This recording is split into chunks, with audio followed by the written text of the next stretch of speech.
Chapter 7 of The Secret Garden by Frances Hodgson Burnett. Chapter 7 The Key to the Garden. 2 days after this, when Mary opened her eyes, she sat upright in bed immediately and called to Martha. "Look at the moor! Look at the moor!" The rainstorm had ended, and the grey mist and clouds had been swept away in the night by the wind. The wind itself had ceased, and a brilliant deep blue sky arched high over the moorland. Never, never had Mary dreamed of a sky so blue. In India, skies were hot and blazing. This was of a deep, cool blue, which almost seemed to sparkle like the waters of some lovely bottomless lake, and here and there, high, high in the arched blueness, floated small clouds of snow-white fleece. The far-reaching world of the moor looked itself softly blue, instead of gloomy purple-black or awful dreary grey. "Aye," said Martha, with a cheerful grin. "The storm's over for a bit. It does like this at this time o' year. It goes off in a night like it was pretending it had never been here and never meant to come again. That's because the springtime's on its way. It's a long way off yet, but it's coming." "I thought perhaps it always rained or looked dark in England," Mary said. No," said Martha, sitting up on her heels among her black lead brushes. "Now to the sort." "What does that mean?" asked Mary seriously. In India the natives spoke different dialects which only a few people understood, so she was not surprised when Martha used words she did not know. Martha laughed as she had done the first morning. "There now," she said, "I've talked broad Yorkshire again like Mrs. Medlock said I mustn't. Now to the sort means nothing of the sort." Slowly and carefully. "But it takes so long to say it. Yorkshire's the sunniest place on earth when it is sunny. I told thee they'd like the moor after a bit.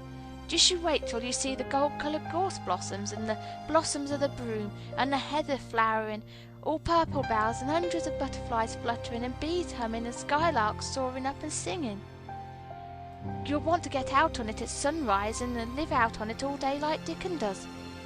"Could I ever get there?" asked Mary wistfully, looking through her window at the far-off blue. It was so new and big and wonderful, and such a heavenly colour. "I don't know," answered Martha. "There's never used a leg since there was born.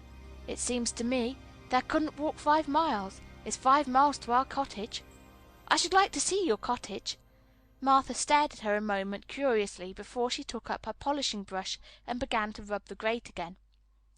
She was thinking that the small plain face did not look quite as sour at this moment as it had done the first morning she saw it. It looked just a trifle like little Susan Ann's when she wanted something very much. "I'll ask my mother about it," she said.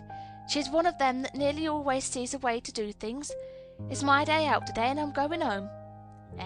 I'm glad. Mrs. Medlock thinks a lot of my mother. Perhaps she could talk to her." "I like your mother," said Mary. "I should think they did," agreed Martha, polishing away. "I've never seen her," said Mary. "No, there hasn't," replied Martha. She sat up on her heels again and rubbed the end of her nose with the back of her hand as if puzzled for a moment, but she ended quite positively. "Well, she's that sensible and hard-working and good-natured and clean that no one could help liking her whether they'd seen her or not. When I'm going home to her on my day out, I just jump for joy when I'm crossing the moor." "I like Dickon," said Mary, "and I've never seen him." "Well," said Martha stoutly, "I've told thee that the very birds like him, and the rabbits and wild sheep and ponies, and the foxes themselves. I wonder," staring at her reflectively, "what Dickon would think of thee." "He wouldn't like me," said Mary in her stiff, cold little way. "No one does." Martha looked reflective again. "How does thee like thyself?" she inquired, really quite as if she were curious to know. Mary hesitated a moment and thought it over. "Not at all, really," she answered, "but I never thought of that before." Martha grinned a little as if at some homely recollection. "Mother said that to me once," she said. "She was at her wash-tub, and I was in a bad temper and talking ill of folk, and she turns round on me and says, 'There young Vixen, there they stands, saying there doesn't like this one and there doesn't like that one. How does thee like thyself?' It made me laugh, and it brought me back to my senses in a minute." She went away in high spirits as soon as she had given Mary her breakfast. She was going to walk 5 miles across the moor to the cottage, and she was going to help her mother with the washing and do the week's baking and enjoy herself thoroughly. Mary felt lonelier than ever when she knew she was no longer in the house. She went out into the garden as quickly as possible, and the first thing she did was to run round and round the fountain flower garden 10 times. She counted the times carefully, and when she had finished she felt in better spirits. The sunshine made the whole place look different. The high, deep blue sky arched over Misselthwaite as well as over the moor, and she kept lifting her face and looking up into it, trying to imagine what it would be like to lie down on one of the little snow-white clouds and float about. She went into the first kitchen garden and found Ben Weatherstaff working there with 2 other gardeners. The change in the weather seemed to have done him good. He spoke to her of his own accord. "Springtime's coming," he said. "Cannot thou smell it?" Mary sniffed and thought she could. "I smell something nice and fresh and damp," she said. "That's the good rich earth," he answered, digging away. "It's in a good humour making ready to grow things. It's glad when planting time comes. It's dull in the winter when it's got nought to do. In the flower gardens out there things will be stirring down below in the dark. The sun's warm in them. You'll see bits of spikes sticking out of that black earth after a bit." "What will they be?" asked Mary.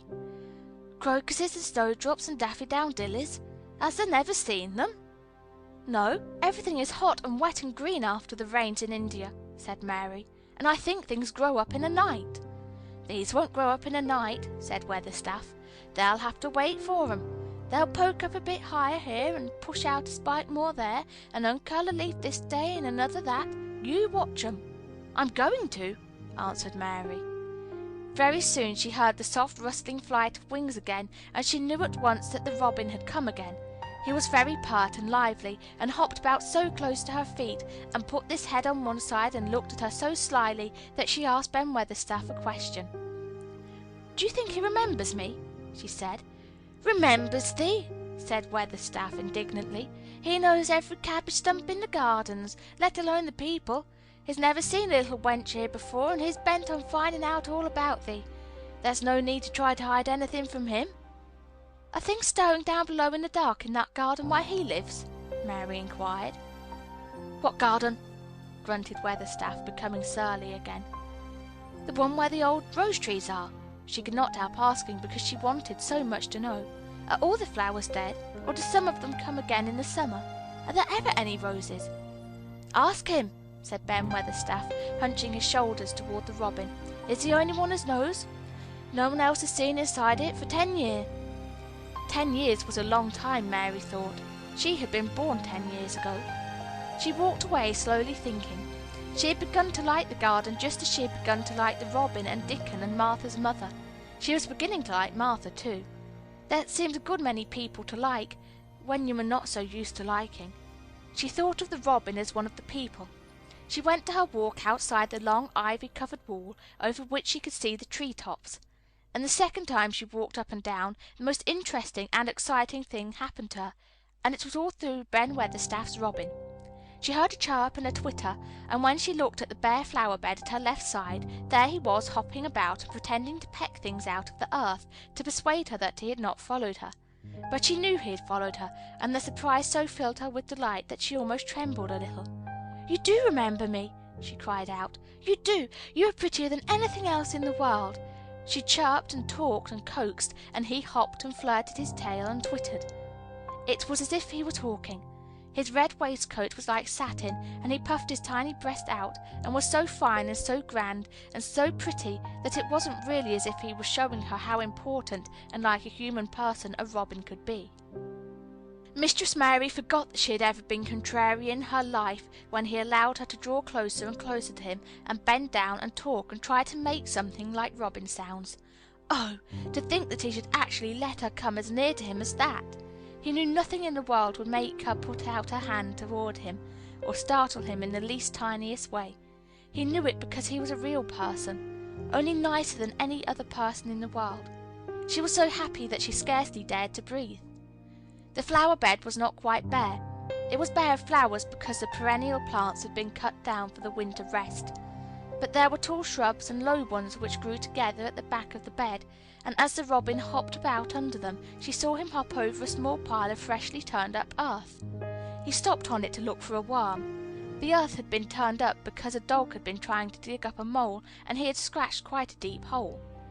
Mary looked at it, not really knowing why the hole was there, and as she looked she saw something almost buried in the newly turned soil. It was something like a ring of rusty iron or brass, and when the robin flew up into a tree near by, she put out her hand and picked the ring up. It was more than a ring, however. It was an old key which looked as if it had been buried a long time. Mistress Mary stood up and looked at it with an almost frightened face as it hung from her finger. "Perhaps it has been buried for 10 years, she said in a whisper. "Perhaps it is the key to the garden." End of chapter 7.